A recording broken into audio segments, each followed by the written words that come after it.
Assalamu alaikum, dear students. Welcome to the chemistry ring in course of first year biology.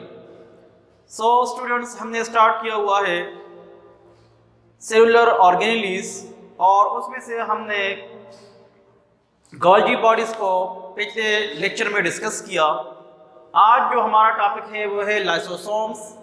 Lysosomes के बारे में जो हम पढ़ेंगे उसमें उसका introduction, structure, chemical composition, size, इसके फंक्शंस या एक्टिविटीज़, इसका डायग्राम, इसके मेल फंक्शनिंग ऑफ लाइसोसोम्स, यानी अगर लाइसोसोम्स कमज़ोर होता है, एब्सेंस होता है या इसकी वीकनेस की वजह से जो बीमारियां किसी सेल को लाहक होती है या किसी जिस्म को लाहक होती है तो उसको हम पढ़ेंगे। और लास्ट में हम ईटा के कुछ ऐसे क्वेश्चंस भी पढ़ेंगे जो कि इस लाइसोसोम से आ सकते हैं। तो हमारे लेक्चर को सिरे से लेकर आखिर तक पढ़ लीजिएगा, क्योंकि कुछ एमसीक्यूज़ को हम सेंटर में देंगे, दरमियान में हम पढ़ेंगे कि ये एमसीक्यूज़ है या ये वाला पार्ट जो है वो बेहतर एमसीक्यूज़ हो सकता है, और ईटा में जो आए हैं तो वो भी इसके साथ साथ डिस्कस करेंगे। तो let us start the process कि लाइसोसोम्स क्या है। तो लाइसोसोम बेसिकली इंट्रोडक्शन ये है कि lysosomes are the term lyso. Lyso means splitting. Somes mean bodies. Lysosomes are the splitting bodies inside cell.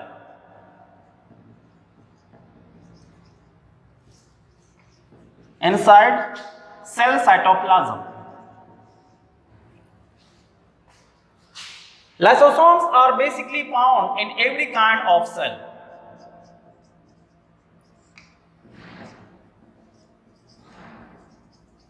Like plant cell, animal cell.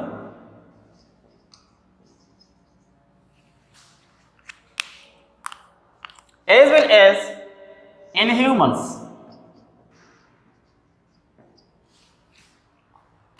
It may also found in fungi.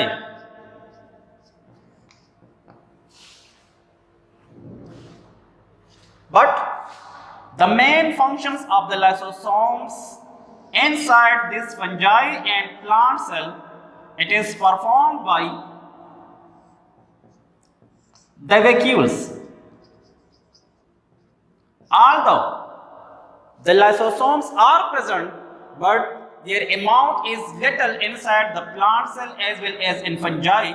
Therefore, their activities are mostly enhanced and activated by the vacuoles present inside these cells.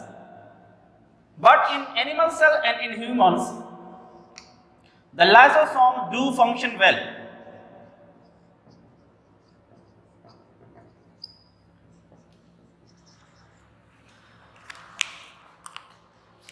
Lysosomes को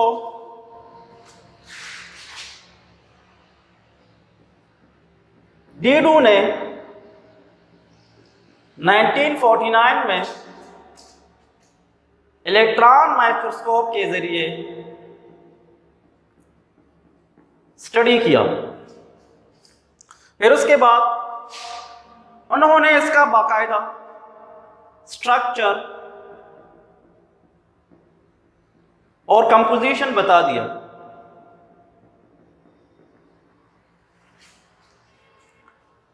तो structurally lysosomes are very important because they are existed in all kind of sales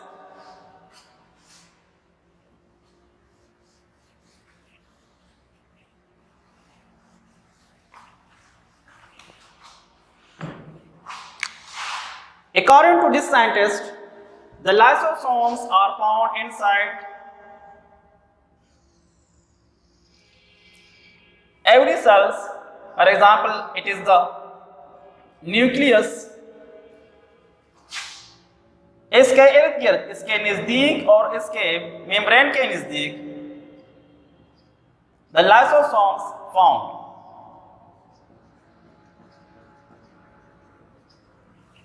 lysosomes के नंबरात वो किसी cell के अंदर उतने ही amount में ज़्यादा होंगे जितना कोई सेल ज़्यादा फंक्शंस कर लेगा। फॉर एग्जांपल किसी मसल सेल्स के अंदर इसकी मिकदार ज़्यादा हो सकती है, लीवर सेल्स के अंदर, किडनी सेल्स के अंदर, न्यूरॉन सेल के अंदर इसकी मिकदार ज़्यादा हो सकती है। यानी जिस सेल को ज़्यादा खुराक की ज़रूरत पड़ती है तो उसी के अंदर ज़्यादा लाइसोसोम्स पाए जाएंगे। लाइसोसोम्स का एक स्ट्रक्चर प्रॉपर बना लेते हैं कि if you want to zoom it, या इसको हम प्रॉपर स्ट्रक्चर बनाएं।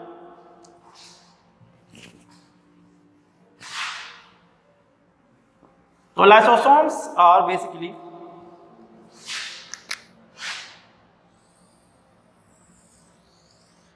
a single membrane structure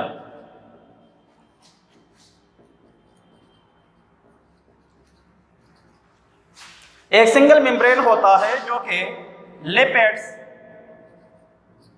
plus protein से मिलकर बना हुआ है।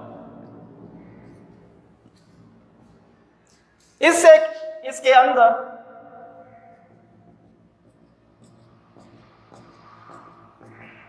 कई किस्म के about 40 kinds of hydrolytic enzyme present.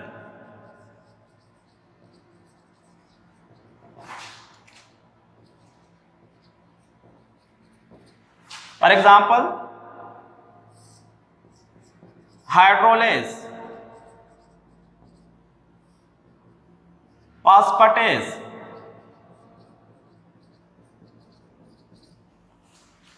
तो इस तरह के तकरीबन 40 डिफरेंट किस्म के एंजाइम्स अंदर पाए जाते हैं, जिसकी वजह से it is highly acidic medium inside, जिसकी पीएच 4 से लेकर 4.5 हो सकती है। इसलिए हाई एसिडिक मीडियम की वजह से इसके अंदर जितने भी एंजाइम्स पाए जाते हैं they are highly reactive in actions.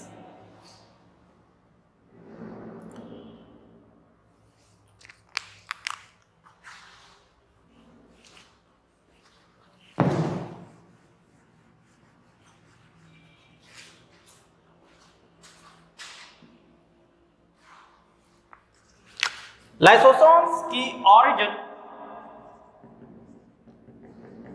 कहां से हुई या कैसे ये किसी सेल के अंदर बनते गए, तो basically they have been originated from the RER, the rough endoplasmic reticulum. They produce certain proteins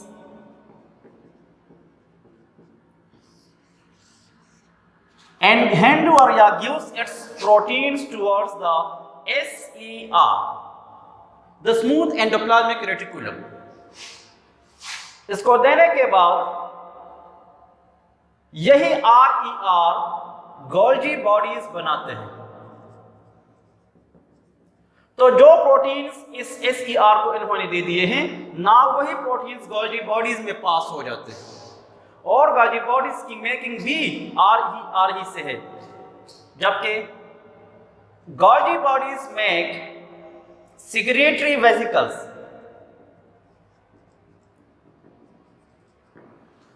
secretary vesicles, और यही सिक्रेटरी वेसिकल्स बाद में प्राइमरी लाइसोसोम्स बनते हैं। तो प्राइमरी लाइसोसोम्स अभी इनएक्टिव है, यंग है, इमैच्योर है। By the time of action it will mature to form secondary lysosome.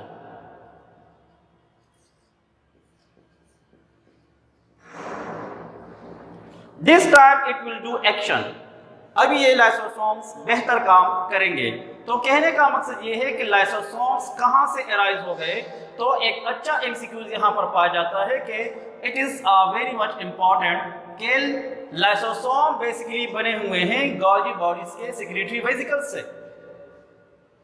अगर किसी ऑप्शन में गॉल्गी पार्ट्स नहीं है तो यकीनन RER जरूर होगा, तो फिर उसकी ऑरिजिन यहाँ से मुमकिन है। तो यहाँ पर एक थीटा का MCQ आता है कि अगर गॉल्गी पार्ट्स नहीं है तो फिर RER एक एक्चुअल पॉइंट है।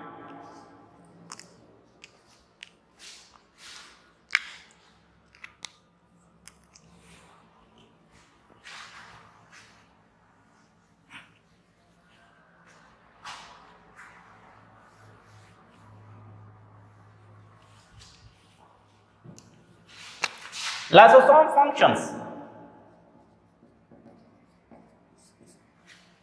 जिस तरह मैंने अभी जिक्र कर दिया कि ये अगर सेल है, ये लिविंग सेल है, तो यकीनन इसको ऑक्सीजन की जरूरत पड़ती है, इसको फूड की जरूरत पड़ती है। तो यही फूड सब्सटेंसेस जब इसके अंदर जमा हो जाते हैं या चलने लगते हैं, the food now enters inside like this.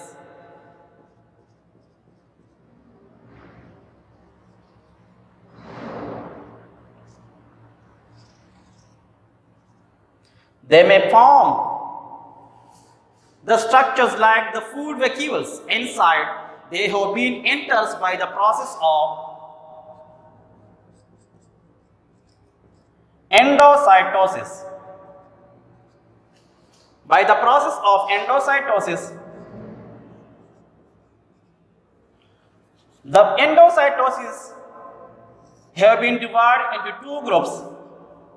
अगर खुराक सॉलिड है, अगर खुराक लिक्विड है। अगर ये खुराक सॉलिड है तो फिर इसे कहा जाता है फेगोसाइटोसिस, और अगर यह खुराक लिक्विड है तो फिर इसे कहा जाता है पिनोसाइटोसिस। तो फॉर एग्जांपल कोई सॉलिड सब्सटेंस अगर हम कंसीडर कर ले अंदर जा रहा है तो इसको हम कहते हैं एंडोसाइटोसिस हो रहा है, और ये जो खुराक अंदर चला गया, now it is called as endosome. अगर कोई सॉलिड है तो फिर हम कहते हैं पेगोसोम, लिक्विड है तो फिर हम कहते हैं पिनोसोम्स। तो इस तरह की कोई सब्सटेंस जो अंदर जा रहा है, बेसिकली ये पेगोसाइटोसिस या पिनोसाइटोसिस जो भी हो रहे हैं, both are done by the help of diffusion, osmosis and sometime by एक्टोट्रांसपोर्ट।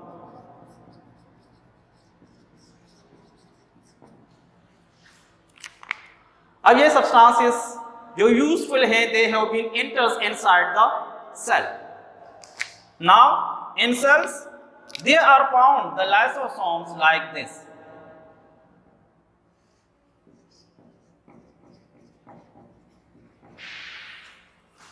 Lysosomes इसके करीब आ जाएंगे, इस तरह करीब आते ही they will touch themselves with it.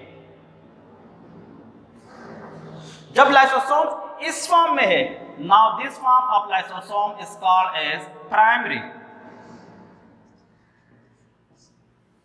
Primary lysosome. लेकिन जब लाइसोसोम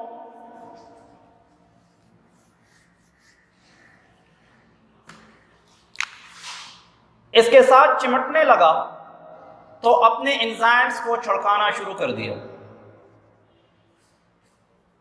जिसकी वजह से the food vacuole या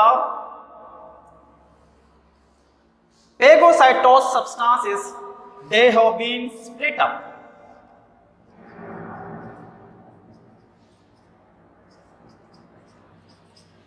तो फूड सब्सटेंसेस जितने भी हैं, they have been split up by these lysosomes. Now this time the lysosome is called as the secondary lysosome.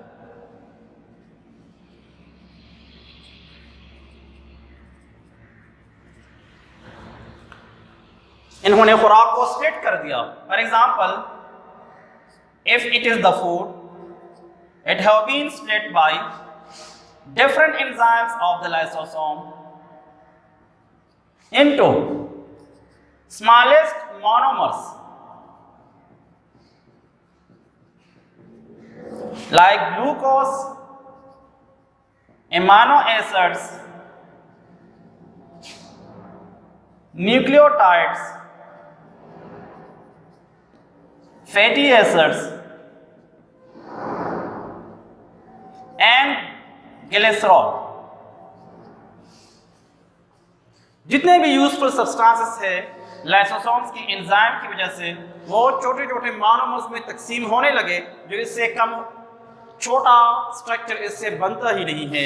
तो ग्लूकोज कार्बोहाइड्रेट्स के यूनिट्स हैं, एमिनो एसिड प्रोटीन्स के, न्यूक्लियोटाइड न्यूक्लिक एसिड के, फैटी एसिड और glycerol lipids के smallest monomers हैं, जो कि सेल के अंदर जाकर बाकायदा इस तरह के स्प्लिट हो जाते हैं। Now they have been spread throughout cytoplasm.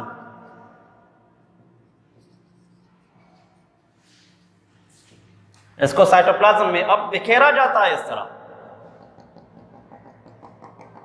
जहां पर जरूरत है तो ये साइटोप्लाज्म उसको पहुंचा देगा।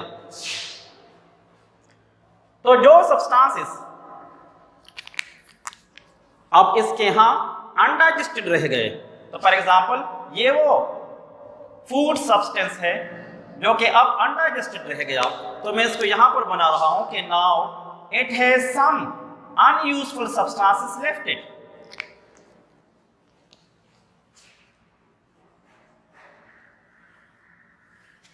सम अनयूजफुल सब्सटेंसेस लेफ्ट इट। इसके यहां कुछ ऐसे सब्सटेंसेस हैं जो कि डाइजेस्ट नहीं हुए, जो डाइजेशन से रह गए। तो now this unuseful substances and this structure now called as the contractile vacuole।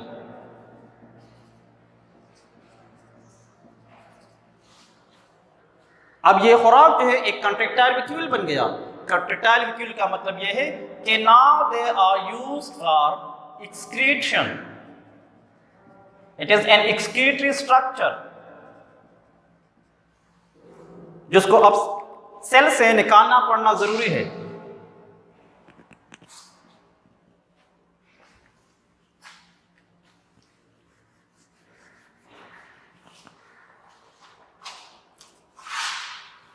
अब यही एक्सक्रीटरी सब्सटेंसेस सेल के इधर नजदीक आते, सेल मेम्ब्रेन के नजदीक आते हुए they have been exocytosed. By the process of exocytosis, these excretory products, undigested waste food materials that have been removed by the cell from its cell membrane by the process of exocytosis.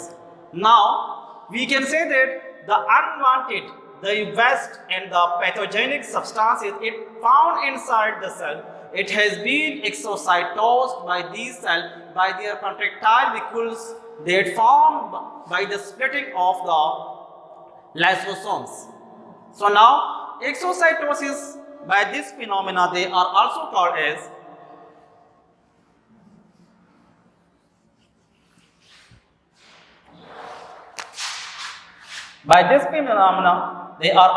as garbage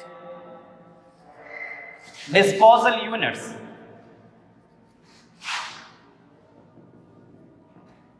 यानी sorry के waste substances को निकालने के लिए कौन सा process इस्तेमाल हो रहा है या कौन सा ऑर्गेनेली है जो कि इस्तेमाल हो रहा है, वो है लाइसोसोम्स। तो इसी पॉइंट पर इसको कहते हैं कि सेल के अंदरूनी इलाके की सफाई कर रहा है, इसलिए इसको एक और नाम भी कहते हैं कि they are also called as the scavengers of cell.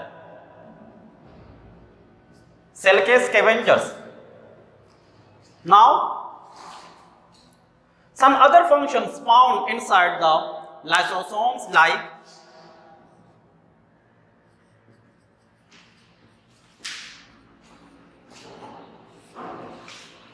ऑटोपेगी। Auto कहते हैं सेल्फ को, पेगी कहते हैं ईटिंग। सेल्फ ईटिंग क्या मतलब है? अंदर कभी किसी सेल के अंदर अगर कोई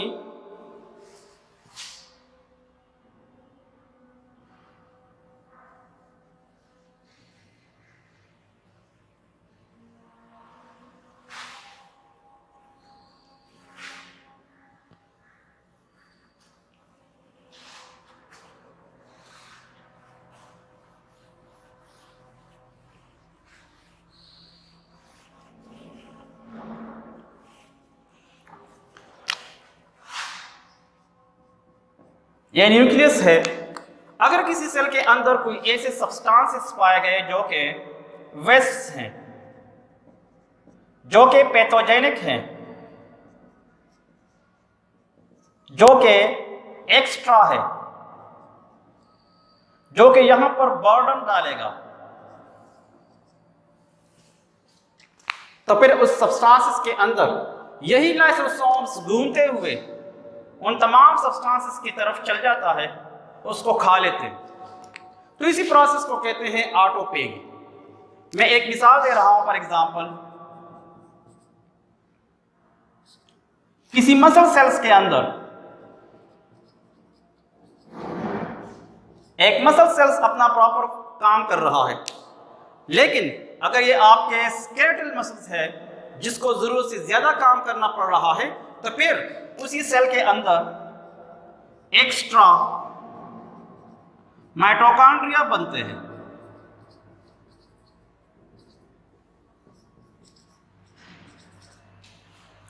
एक्स्ट्रा माइटोकॉन्ड्रिया सिर्फ इसलिए ताकि सेल की ज्यादा एक्टिविटीज को बढ़ाने के लिए ज्यादा से ज्यादा energy in the form of ATP को प्रोड्यूस कर ले।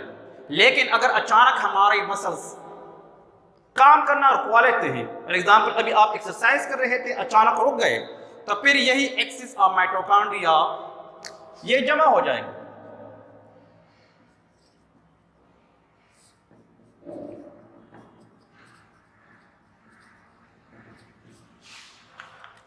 ये यहां पर पड़े रहेंगे तो यहां पर नुकसान डाल सकते हैं, क्योंकि इसका फिर कोई खास फंक्शन होता ही नहीं है। अगर होगा तो एटीपी प्रोडक्शन, लेकिन एटीपी प्रोडक्शन तो तब होती है जब कोई काम हो रहा हो। जब काम ही नहीं है तो फिर ये माइटोकॉन्ड्रिया यहाँ पर डिपॉजिट हो जाएंगे। इसकी डिपोजिशन को रोकने के लिए लाइसोसोम्स सारे सेल के अंदर चक्कर लगाते हुए इसी माइटोकॉन्ड्रिया और इसके वेस्ट सब्सटेंसेस को खा लेंगे, और इसी प्रोसेस को कहा जाता है the ऑटोपेगी। They may also involve in another process called as the autolysis. Autolysis से मुराद suicide bags। suicide bags यानी खुदकुश को कहा जाता है कि जो अपने आप को तबाह करने के बाद सारे एरियाज को तबाह कर लेता है। तो वो कैसे? ऑटोलाइसिस से मुराद कि ड्यूरिंग द स्टारवेशन पीरियड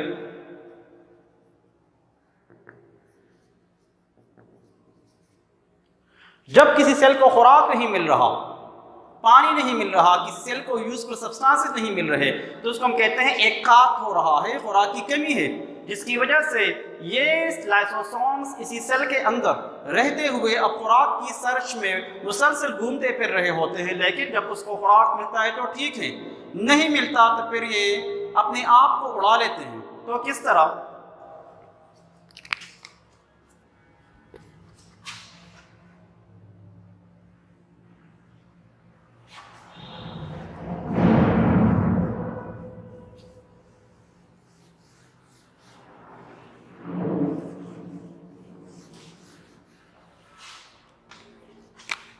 यही लाइसोसोम्स अंदर रहते हुए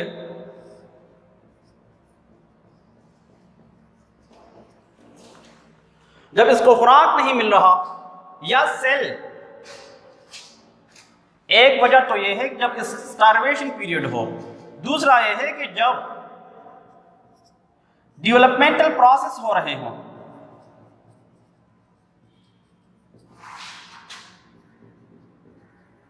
लाइक एपोप्टोसिस, जो कि एक जेनेटिकली इवॉल्व इवेंट है, जिसकी वजह से यहां पर जितने भी एक्स्ट्रा सब्सटेंसेस होंगे उसको खाना, और उसके साथ साथ उसके अंदर लाइसोसोम्स किसी हद तक, अगर इस सेल का फंक्शन नहीं रहा, ये सेल एजेड हो गया है, सेल ने काम करना छोड़ दिया है, तो फिर ये लाइसोसोम्स अंदर ही अंदर, जब सेल को खुराक नहीं मिल रहा तो फिर लाइसोसोम्स अपने ही एंजाइम्स को पहले अपने मेम्ब्रेन पर छिड़का लेते हैं, तो फिर इसके एंजाइम इससे बाहर आते हुए सेलुलर ऑर्गेनेल्स की तरफ जाते हैं। ये सेलुलर ऑर्गेनेल्स को डिस्ट्रॉय कर लेते हैं, हत्ता कि न्यूक्लियस, फिर उसके बाद अपने मेम्ब्रेन की तरफ आते हैं, और at the last it will split up the cell.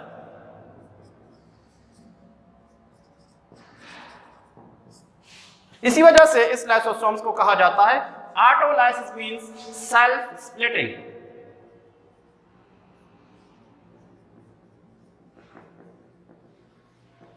और इसी कैरेक्टर की बुनियाद पर they are also called as the suicide bags, यानी ये अपने आप को उड़ा लेते हैं जब कोई खास काम किसी सेल के अंदर आ रहा है।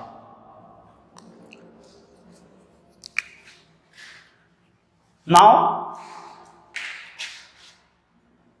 What is the malfunctioning of lysosome?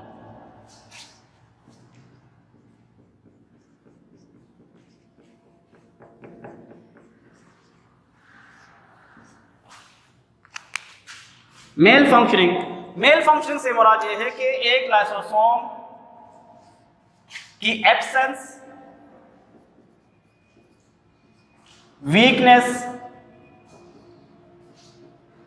या लेस अमाउंट, ये वो वजूहात हैं जिसकी वजह से अगर सेल के अंदर लाइसोसोम्स की कमी है, वीक है या इसके नंबरात बहुत कम है, तो उस सेल के अंदर इस लाइसोसोम्स के जितने भी एंजाइम्स हैं they become less.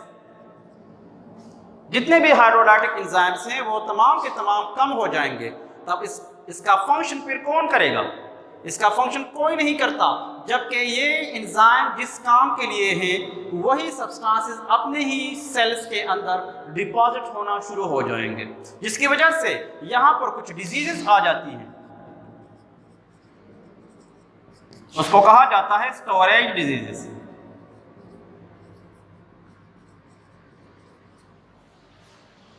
Storage diseases for example दो डिजीज में डिस्कस कर रहा हूं।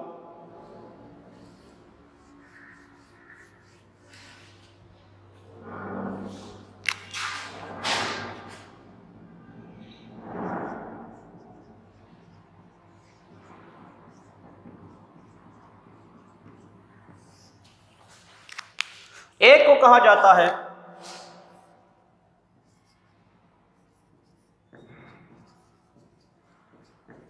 ग्लाइकोजिनोसिस 2, दूसरा कहा जाता है टे-सेक्स डिजीज। क्या मतलब? Glycogenosis means storage of glycogen,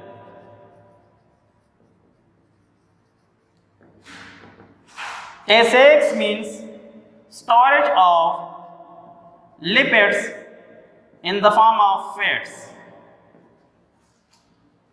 For example, glucose को ब्रेक करने के लिए एंजाइम होता है ताकि इससे एटीपी निकाल सके। लेकिन अगर एंजाइम्स की कमी की वजह से यही ग्लूकोज मॉलिक्यूल इस सेल के अंदर डिपॉजिट होना शुरू हो गए, तो फिर ये मजबूरन ग्लाइकोजन बना लेंगे। तो कौन कौन से सेल्स हैं जिसके अंदर ग्लाइकोजन बनता है? For example highly active muscle cells, liver, pancreas etcetera. तो हम कह सकते हैं कि मसल सेल्स के अंदर लिवर या पेनक्रियास में specially in both of these high amount of glycogen are stored, therefore these are called as the glycogenosis occurs, due to which the activities of the muscles become lower down, activities of the liver become lower down, activities of the pancreas become lower down. If it is existed for a long time, it will causes the denaturation of that area. Now, the lipids contents, the storage of these fat substances in the disease of Tay-Sachs या Tay-Sachs disease, basically it is occur the deposition of glycerol plus fatty acids. They form the fat substances inside the brain. They have been stored inside the brain. Therefore, it causes the retardation and even the cause death. Lipid substances इस enzymes या lysosomes की कमजोरी की वजह से या इसके enzymes की एब्सेंस की वजह से ये ब्रेन के अंदर यही फैट सब्सटेंसेस मुसलसल स्टोर करा रहे होते हैं, जिसकी वजह से मेंटल कैपेबिलिटीज वो रिटार्ड हो जाती है और आखिर तक जो है ये आखिरकार ये डेथ काज कर लेता है उस ऑर्गेनिज्म का, उस ह्यूमन का। तो ब्रेन में बेसिकली डिमेंशिया और वीकनेस कॉमन सिम्टम्स हैं जो इस डिजीज के इंसान को लाहक हो जाते हैं।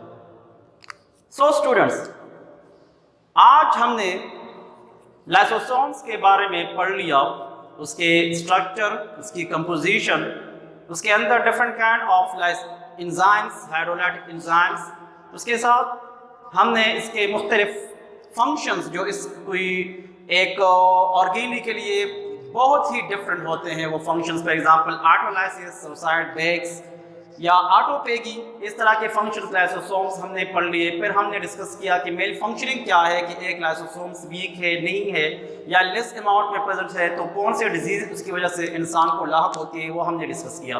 तो यहाँ पर दरमियान में भी कुछ मैंने MCQs दे दिए, अब यहाँ पर कुछ और ईटा के MCQs दे रहा हूँ कि इस टॉपिक से और कौन से MCQs के इम्कानात होते हैं।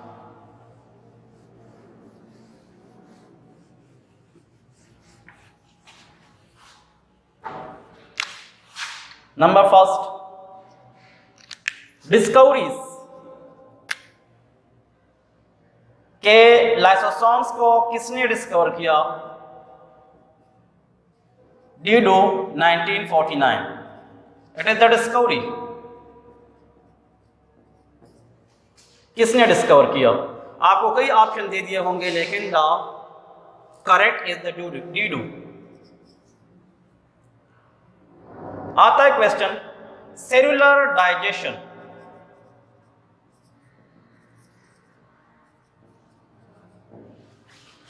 सेलुलर डाइजेशन या इंट्रासेलुलर भी कहा जाता है, यह किसकी वजह से होता है? लाइसोसोम्स, पेरोक्सिसोम्स, ग्लाइऑक्सिसोम्स या कोई और? तो the correct option is the lysosomes. तीसरा क्वेश्चन आता है कि ग्लाइकोजिनोसिस या टेसेक्स दोनों में कोई एक आता है, किसकी वजह से या किसकी कमजोरी की वजह से, किसकी मेल फंक्शन की वजह से आता है? तो दे आर द लाइसोसोम्स। आपको पेरोक्सिसोम्स, ग्लाइऑक्सिसोम्स और इस तरह के वैक्यूल्स के नाम आपको ऑप्शन में दे दिए होंगे। The correct answer is the lysosomes. Autophagy कौन करता है? लाइसोसोम्स।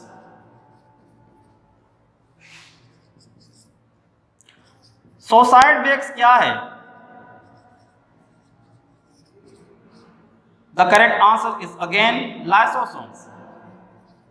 या कौन से ऑर्गेनीज है? तो पेरोक्सिसोम्स, ग्लाइऑक्सिसोम और वैक्यूल मोस्टली आपको दे दिए होंगे ऑप्शन में। The correct answer is the lysosome. मैंने यहाँ पर वो चीजें बता दी जो कि करेक्ट है लाइसोसोम्स के लिए, तो इसके वो तकरीबन MCQs यही बनते हैं।